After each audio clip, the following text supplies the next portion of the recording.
পয়সার অভাব, দুঃখ কষ্টের অভাব তো বলে জয় মা। দুজনে ভাগ করে সমান সমান করে নিন, দুটো বাটি ভর্তি করে দিই। এটাই তোর মা।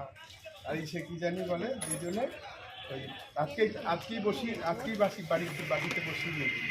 আর ওই পয়সা পয়সা টাকা কষ্ট ব্যবসা তোদের যে পড়ে গেছিল ব্যবসা আর করবে না, আর তোদের পয়সা টাকার অভাব থাকবে না। এই আজকে গিয়ে একটু বসিয়ে নিবি বাকি করে, ঠিক আর কোনো পয়সার কষ্ট বা দুঃখ এসব থাকবে না। পয়সা নিয়েই তো সব কিছু, ব্যবসা চলা খাওয়া দাওয়া সব কিছু এটা দিয়ে দিলাম। এতে তোরা মুখে নিয়েছে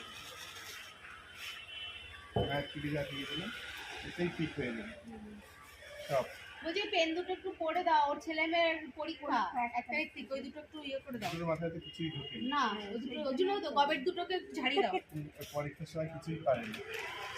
ঠিক আছে, আমার কত থাকবে এই কি জানি বলে ওই সে ঠিক করে নি সেগুলো।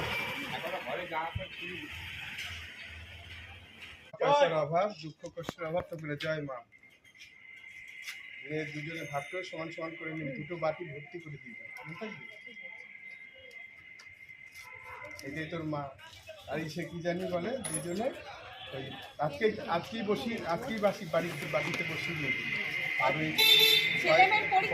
পয়সা টাকা কষ্ট ব্যবসা তোদের যে পড়ে গেছিল ব্যবসা আর করবে না, আর তোদের পয়সা টাকার অভাব থাকবে না। এই আজকে গিয়ে একটু বসিয়ে নিবি বাকি করে, ঠিক আর কোনো পয়সার কষ্ট বা দুঃখ এসব থাকবে না। পয়সা নিয়েই তো সব কিছু, ব্যবসা চলা খাওয়া দাওয়া সব কিছু এটা দিয়ে দিলাম। এতে তোরা মুখে নিয়েছে মায়ের চুড়িদার দিয়ে দিলাম, এতেই ঠিক হয়ে যাবে সব। বলছি পেন দুটো একটু পড়ে দাও, ওর ছেলে মেয়ের পরীক্ষা 1 তারিখ থেকে, ওই দুটো একটু ইয়ে করে দাও। তোর মাথায় তো কিছুই ঢোকে না, ওই জন্য তো গবেট দুটোকে একটু ঝাড়িয়ে দাও। পরীক্ষার সময় কিছুই পারে না। ঠিক আছে, আমার কত থাকবে এই কি জানি বলে ওই সে ঠিক করে নি সেগুলো। ঘরে যাওয়া